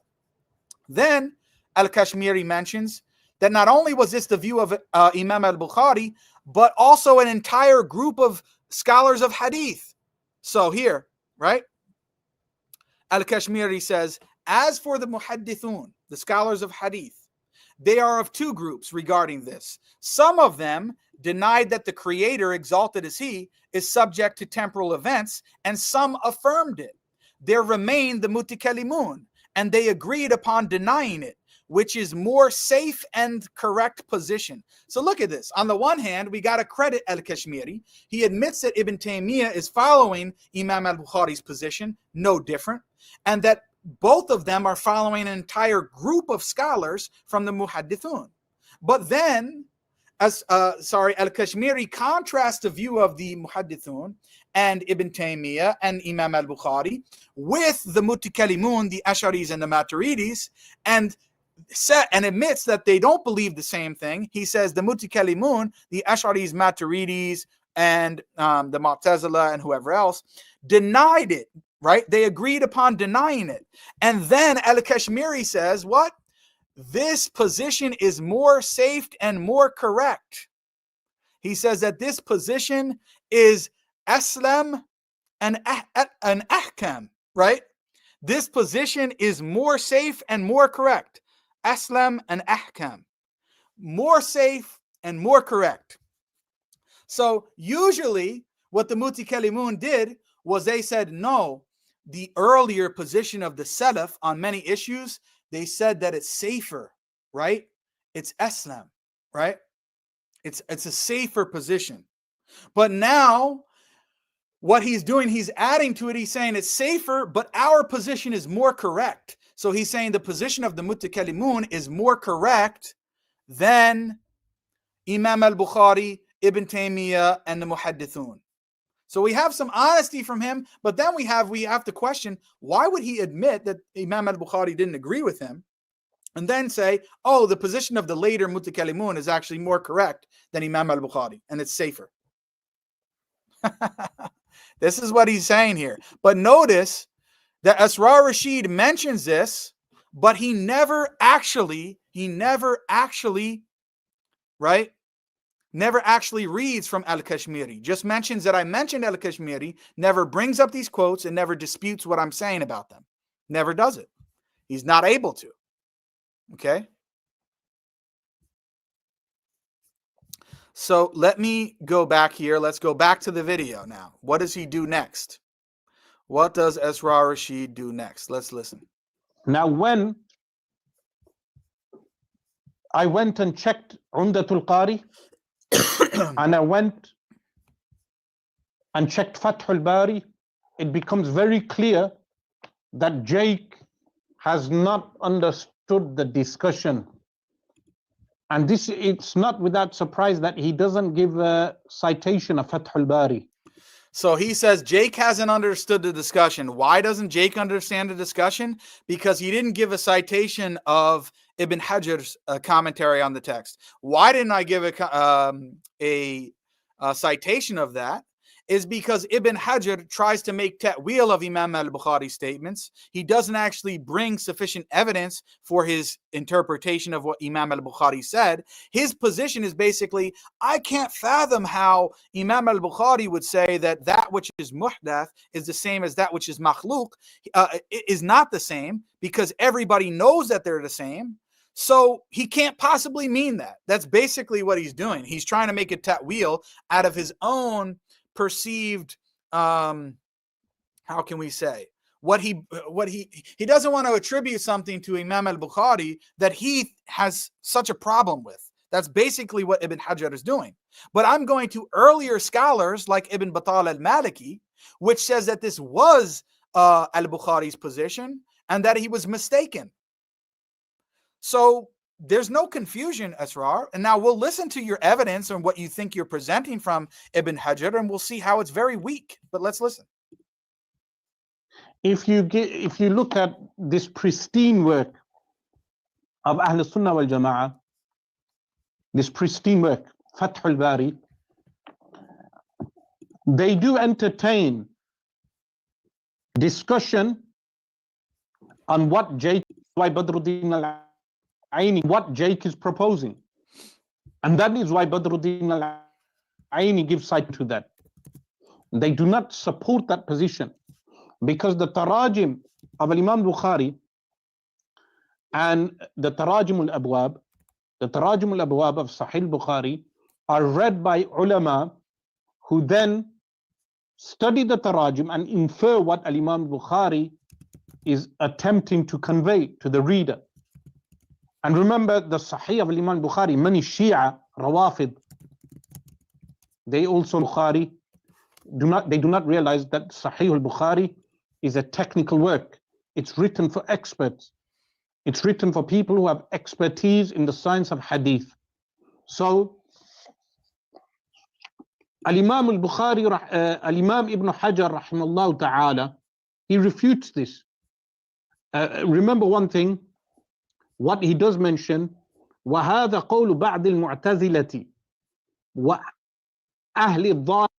He states this qawl, this position, that people misinterpret this position, the position of Ibn Taymiyyah, is also the position of some of the Mu'tazila. He doesn't mention Ibn Taymiyyah, he just mentions to believe that the Kalamullah is hadath. What is hadath? It comes into being. Let me break it down even further for lay people. The position of Ahl Sunnah wal Jama'ah is... Notice that Ibn Hajar is also attributing this view, or part of this view, to the Mu'tazila, which is the same thing that Ibn Battal al-Maliki does, because Ibn Hajar relies on his commentary for a lot of things. So notice that. I'm going to the earlier source. That the kalam of Allah is qadim, eternal, everlasting, pre-eternal. It has no beginning and no end. It doesn't come about. It's not something created. It's not something hadith, contingent, which means existence after non-existence. But the Mu'tazila believe that the Quran and the kalam of Allah is created. It comes about. This is why Ibn Hajar, rahimahullah, he says this position to believe the Quran is hadath is the position of Mu'tazila. But then he mentions it is also the position of Ahlul Zahir. What he means by Ahlul Zahir is some of the people who ascribe themselves to Al-Imam Ahmad bin Hanbal. They ascribe themselves, like the Shia falsely ascribe themselves to Al-Imam Ja'far al-Sadiq. The Wahhabis falsely ascribe themselves to Al-Imam Ahmad bin Hanbal. These Ahlul Zahir, they believe that when Allah speaks, the new speech comes about. This is known as hawadith. But they say it's غير مخلوق. It's not created. It comes about. It's like if a person stands up or a person sits down. You do not say he's standing is something new. This is the example they give, even though we are... It's not just the example we give, that's the example that Al-Kashmiri just gave, which you are praising his commentary, which you never actually go to. Ahl Sunnah would say the actions are created. But the hadath, they believe there's something new is now within the dhat of Allah. So this is the position of Ibn Taymiyyah. And I don't know if you caught it. Did you notice that he says that some of the people who falsely ascribe themselves to Imam Ahmad held this view on Allah subhanahu wa ta'ala's kalam. So he's admitting that some of the early Hanabila, before Ibn Taymiyyah, Asrar Rashid is admitting this, that some of the early Hanabila, or those who claim to be, in his estimation, followers of Imam Ahmad, held this same view on Allah subhanahu wa ta'ala's speech and kalam. So Ibn Taymiyyah didn't come up with it on his own. Note that down. Your Sheikh Asrar Rashid is admitting that early Hanabila had this view. Now he's going to say that they were mistaken and that they're not accurately representing Imam Ahmad. We would dispute that and argue that. But at the very least, he's admitting that Ibn Taymiyyah is not the person who came up with this. This is much earlier, and earlier people, earlier scholars who he says claim to be representing Imam Ahmad, they were early Hanabila, actually held this view. This is what Jake is attempting to ascribe to Al-Imam Bukhari. But what Al-Imam Ibn Hajar says, he says, وَهُوَ خَطَأٌ. This is a mistake. لأن الذكر الموصوف في الآية بالإحداث ليس هو نفس كلامه تعالى لقيام الدليل على أن محدثا ومنشأ ومخترعا ومخلوقا ألفاظ مترادفة على معنى واحد. فإذا لم... So notice what he's saying is that Ibn Hajar is saying this is a mistake. This can't be what Imam al-Bukhari means, because all of these different terms like muhdath and makhluq, they mean the same thing. Anything that is muhdath or has a beginning in time, it must necessarily be makhluq. It must be created. So Imam al-Bukhari cannot mean otherwise, right? يجوز وصف كلامه القائم بذاته تعالى بأنه مخلوق لم يجوز وصفه بأنه محدث. He said words like mansha, inception point, مخترع, invented, مخلوق, created, محدث, contingent, all of these are مترادفة, synonyms. We do not ascribe them to the speech of Allah subhanahu wa ta'ala. Then the question is, what is the meaning of muhdath in the ayah? In the ayatul Quran, when Allah subhanahu wa ta'ala describes kalamullah as muhdath, what is the meaning of that? He states further down, just further down, he states وَيَحْتَمِلُ أَنْ يَكُونَ الْمُرَادُ بِالذِّكْرِ هُنَا وَعْظَ الرَّسُولِ وَإِيَّاهُمْ وتحذيره من المعاصي فسماه ذكرا وأضاف إليه إذ هو فاعله. So what that means is that Allah subhanahu wa ta'ala brings about for the creation a new wa'ad, a new admonition. And I remember in reading the Mihna of Imam Ahmad bin Hanbal rahimahullah ta'ala, what was the Mihna? The Mihna was, are you searching for a way to build long-lasting wealth through real estate?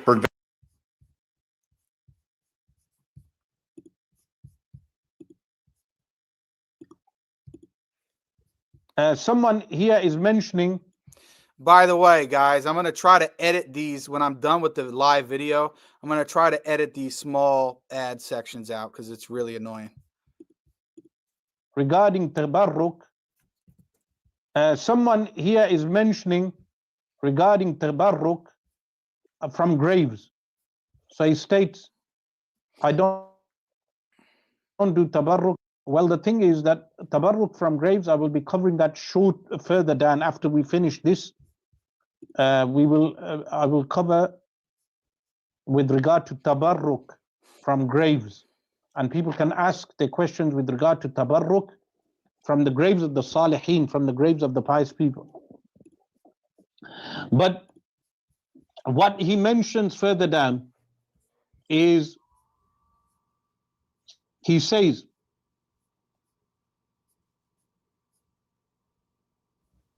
وقال بعضهم, some of them said, في هذه الآية, regarding this ayah, أن مرجع الإحداث إلى الإتيان لا إلى ذكر القديم.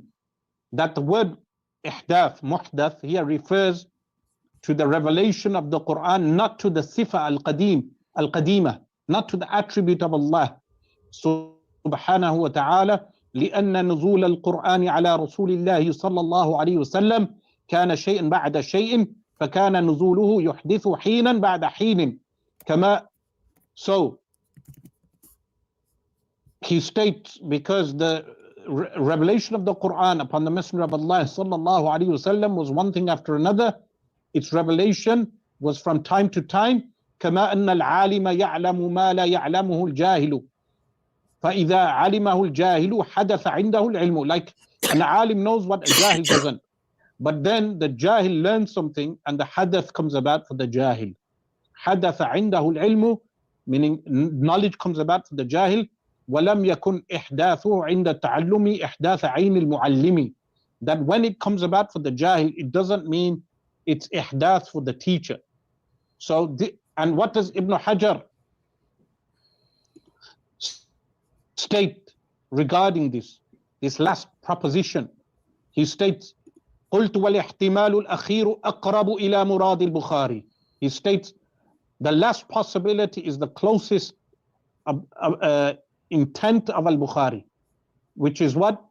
That the hadath, the contingency was regarding the revelation, not that hadath is qa'ima bi dhatillah, as Jake attempts to propose in this poorly. So notice, even what he read from Ibn Hajar is giving his own explanation of what he thinks the ayah means, of what Ibn Hajar himself thinks the ayah means. He doesn't go through Imam al-Bukhari's actual statements to show that this must be what Imam al-Bukhari means. He just has an assumption that that which is muhdath is the same as makhluk, so al-Bukhari can't mean that. So when he attributes hawadith to Allah subhanahu wa ta'ala, he must mean, and then he gives his own explanation. He doesn't do it from Imam al-Bukhari's actual texts in what Asrar Rashid read. Not in what Asrar Rashid read. He does not do that. He's not giving you the internal evidence from Imam al-Bukhari or other scholars. He's giving it based on his own understanding and explanation. He can have his own understanding and explanation, and he's wrong. But the argument is, what did Imam al-Bukhari believe? He's not giving that. He's not giving internal evidence from that text of Imam al-Bukhari or his other references. He's not doing that. So it's a terrible argument from Asrar Rashid. It's pathetic. And that's the only thing he brought. As Jake attempts to propose in this poorly written article, meaning this is the nature of modern day academia, that you write these poorly written articles based on false premises. Then so Asrar Rashid is saying it's poorly written. What he means by poorly written is he disagrees with my argument. That's what he means by poorly written. But he doesn't actually demonstrate how I'm wrong, other than reading a quote from Ibn Hajar, who comes centuries later, doesn't deal with any of the other commentators I bring up, and even the quote that he gave from Ibn Hajar doesn't support his position, because that's his own claim, and then he says, this is my position, and I think this is more close to what, or more likely what Imam al-Bukhari meant. But he didn't give an actual internal argument from Ibn Hajar. You keep saying was Ibn Hajar was incorrect. Yes, he was incorrect. He was incorrect on several things, and this is one of the things he was incorrect on. But guess what? Since there's a lot of people out there who, just like Asrar Rashid, think that Ibn Hajar can't be wrong about anything, I'm going to show you. Are you willing to take his statement on what he said Imam al-Razi believed about this? The great al-Razi, the great Ash'ari scholar al-Razi, what did he believe about this? Wow, that one's going to shock you, Asrar. What are you going to say about that when Ibn Hajar interpreted al-Razi in the same book that you're reading as having the same belief that I do and that we do? We'll get to that. That's a nice little present for you at the end here, inshallah. he states what is more interesting. He states قيل أن مبنى هذه التراجم عنده على إثبات أن أفعال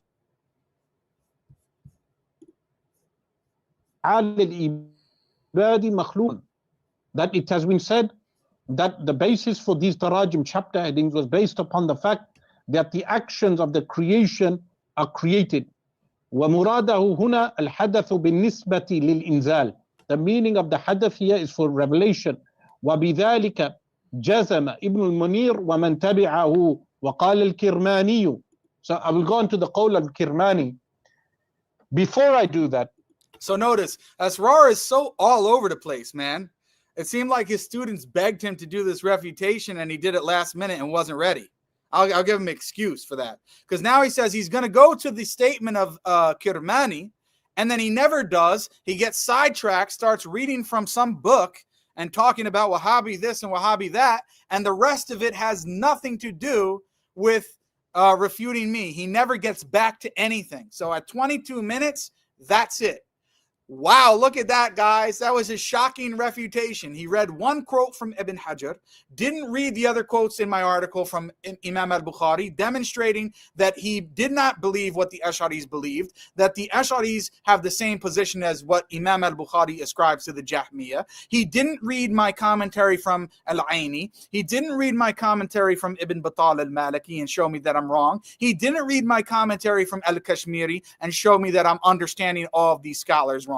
He didn't do any of that. He read one quote from Ibn Hajar, who didn't even demonstrate from an internal perspective that Imam al-Bukhari actually held that view. It was pathetic. And you think that I don't know how to write? This was your attempted refutation? It was absolutely pathetic, Asrar Rashid. I thought that you were better than this. I mean, I know that you are somebody who loves istighatha to the dead. You are someone who has all of these deviant and kufri beliefs, but I thought you would be more academic and actually deal systematically with the paper much better. But it was pathetic, your attempt. Absolutely pathetic. And you purposely hid all of the rest of the quotes and information from your followers. Okay. Now let me see here.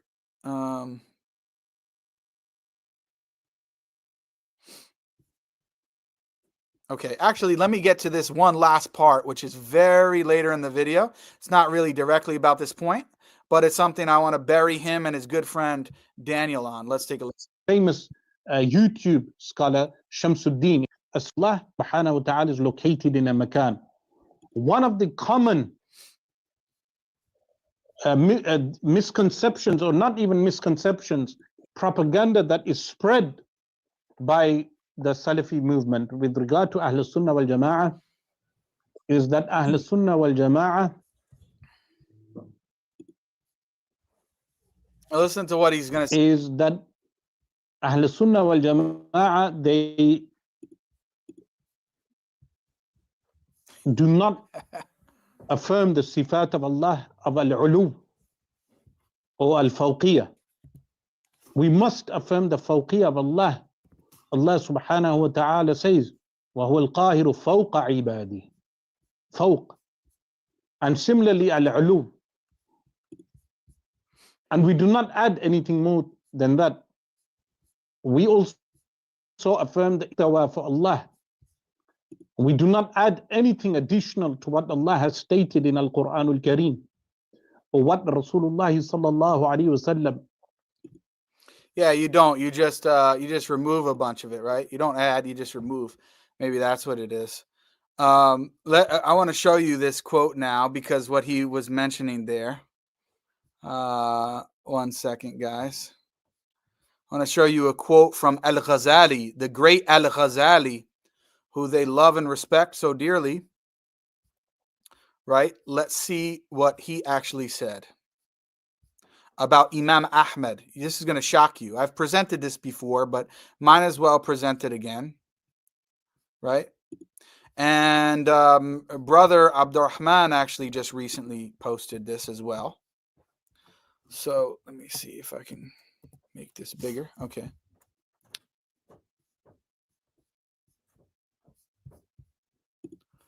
So let me share my screen.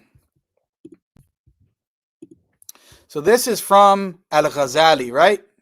He says, Ahmed ibn Hanbal, right? Imam Ahmed, may Allah be pleased with him, only reinterpreted these 3 hadiths because of the impossibility of their literal meaning became apparent to him only to this extent. So he's basically saying, look, Imam Ahmed really never made ta'wil of the apparent or literal meaning, the apparent meaning, let's say the dhahir of the text, the apparent meaning.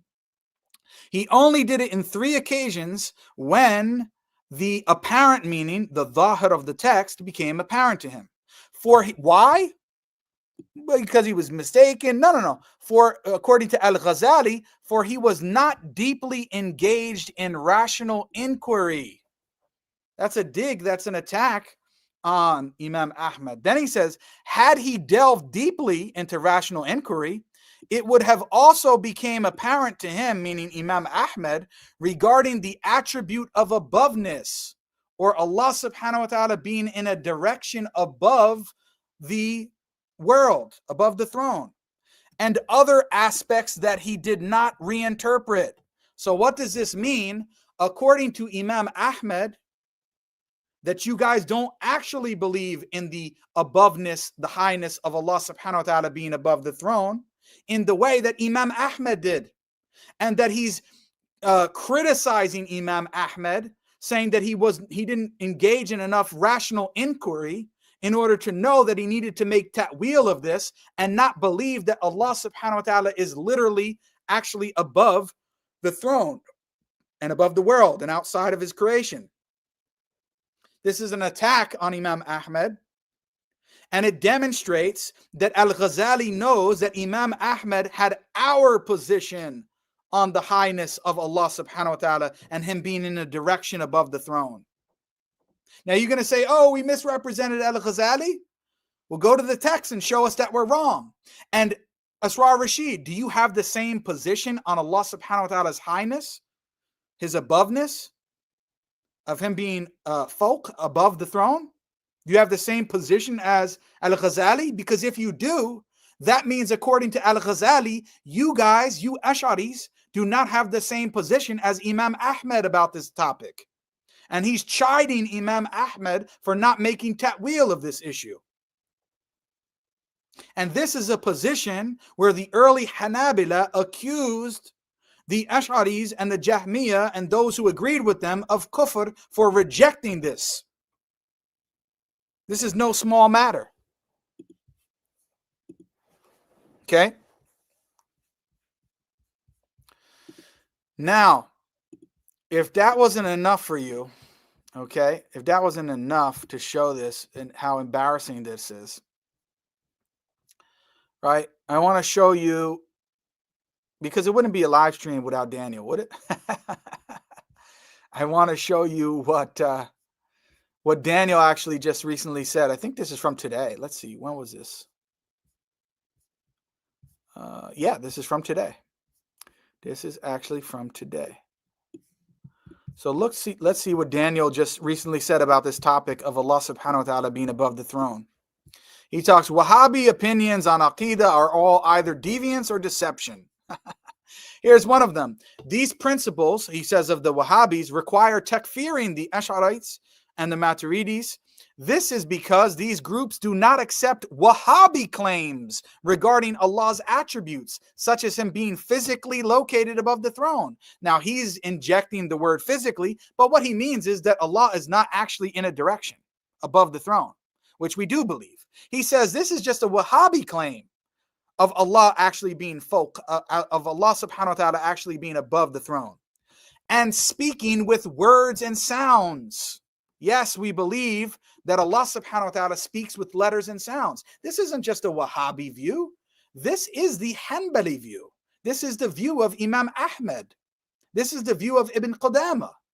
And that's why Ibn Qudama and others actually criticize the Ash'aris of kufr, because their position in rejecting that Allah actually speaks, because he doesn't have any new actions, so he couldn't speak to Musa alayhi salam after not having spoken to him, and he cannot speak with letters and sounds because of all of their Jahmi and Greek pseudo-rational principles that they get that contradict the Quran and Sunnah. Okay? Daniel is actually mocking the belief that Allah subhanahu wa ta'ala is above the throne and speaks with letters and sounds, or words and sounds. He's mocking this and saying that it's just a crazy Wahhabi view. That's what he's saying. And you think that this guy is an Athari? Al-Ghazali actually had enough honesty to admit that that was the position of Imam Ahmed. So what do you say about that, Dan? Are you going to condemn Al-Ghazali?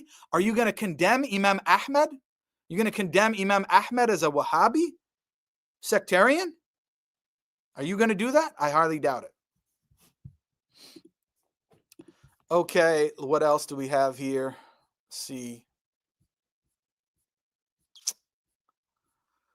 Okay, one last issue. I want to go to this one last issue since Asrar Rashid loves Ibn Hajar so much, right?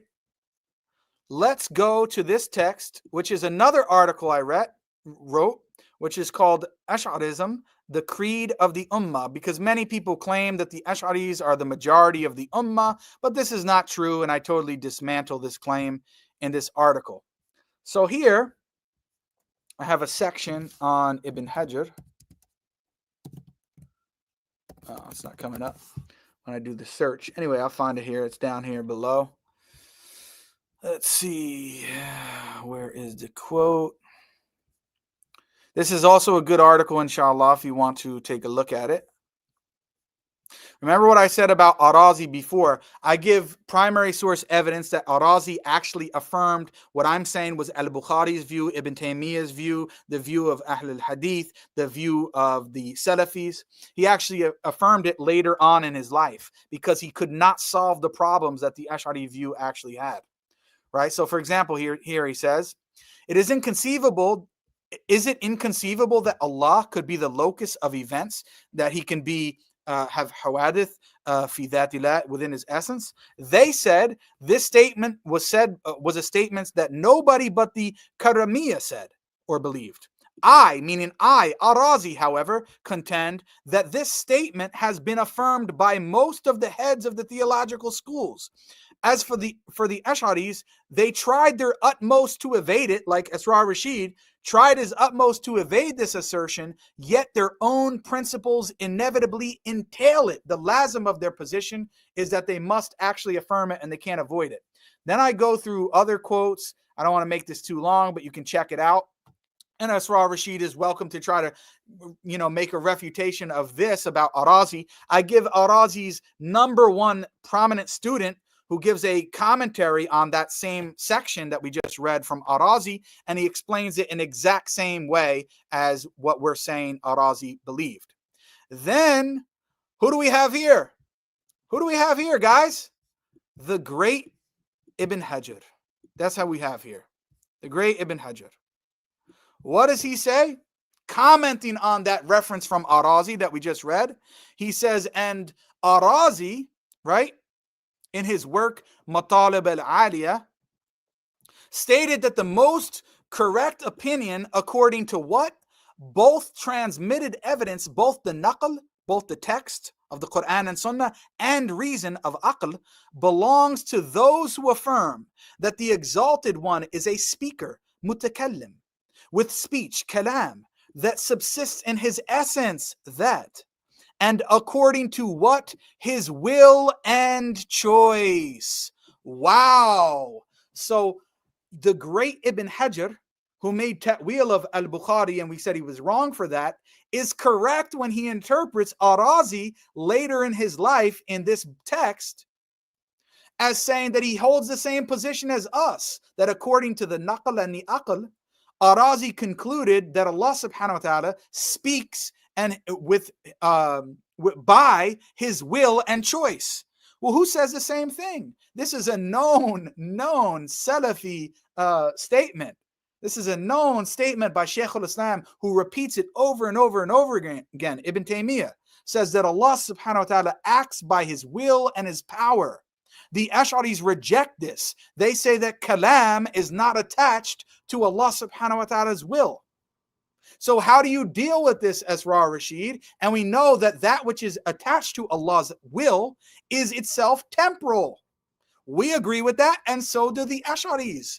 Therefore, Ibn Hajar is saying that Arazi believed the same thing that we do, that Allah speaks by his will at different times, and that his speech is within his essence, not a created entity outside of it.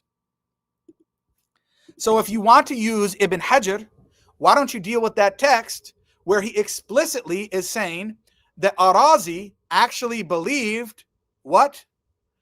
The same thing that we do, which you claim and the Mutakallimin claim about Hawadith fi Dhatillah.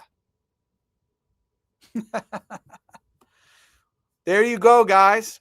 Now, I'm going to have another video. It's been quite a while now, so I don't actually want to overwhelm the audience. It's almost 2 hours.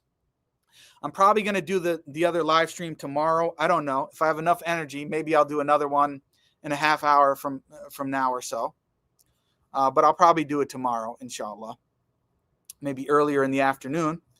And you'll see that what I'll be responding to there is Asrar Rashid's claim that Ibn Qudama didn't really have a major problem with the Ash'aris. He just had a problem with Ash'aris making ta'wil and claiming that they know for certain what the actual meaning is of these sifat that they're making ta'wil of. No, that's a lie. Either a lie or you're severely ignorant, Asrar Rashid. I'm going to correct you on that. I'm going to play from an earlier video that I made and comment on it and show, no, what was Ibn Qudama's actual problem. And he attributed deviant and kufri beliefs to the Ash'aris very clearly.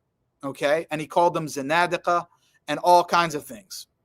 Ibn Qudama was no friend of the Ash'aris, and I'll demonstrate that and show how Asrar Rashid actually doesn't know what he's talking about at all. It was actually much harsher on the Ash'aris than somebody like Ibn Taymiyyah, which a lot of people will be shocked to know. Okay, let me address these super stickers and super chats. If you guys want to send anything last minute, I'm going to do that over the next 5 or 10 minutes, and then I'm going to wrap up and end the stream, inshallah. Okay, here. Someone says, Allah, thanks for giving us Jake. Alhamdulillah, alhamdulillah. Astaghfirullah. Thanks for watching, guys. Anti-Shubuhat says, they believe from T1 to T2, when the universe was creating, nothing occurred with the agent, Allah. They can't prove universe is created, LOL. Yeah, that actually is a lazim of their qawl, of their position. They can't actually prove it because they can't, anything that, not only that, T1 to T2, anything that's happening in the world, here's the contradictory part of the Ash'aris. They believe that human beings don't have any power of themselves that Allah subhanahu wa ta'ala has granted or created them with. So they can't really do anything. Everything is directly created by Allah, and we have no say-so or power or anything over doing anything. But yet they say that Allah subhanahu wa ta'ala is not actually doing anything right now. So everything is happening by Allah's will right now, all of the new things that are occurring, yet Allah is not actually doing anything right now. And so it's so contradictory. Everything is basically happening right now, and they have no explanation as to why new things are occurring whatsoever. That's how ridiculous their view is. Anti-Shubuhat said, Badr ad-Din al-Aini and al-Kashmiri ibn Battal. Yeah, I just went over that, so I think that was before I mentioned that. Yes, I went over those scholars. That's what's quoted in my article, and Asrar Rashid conveniently didn't actually deal with this, right?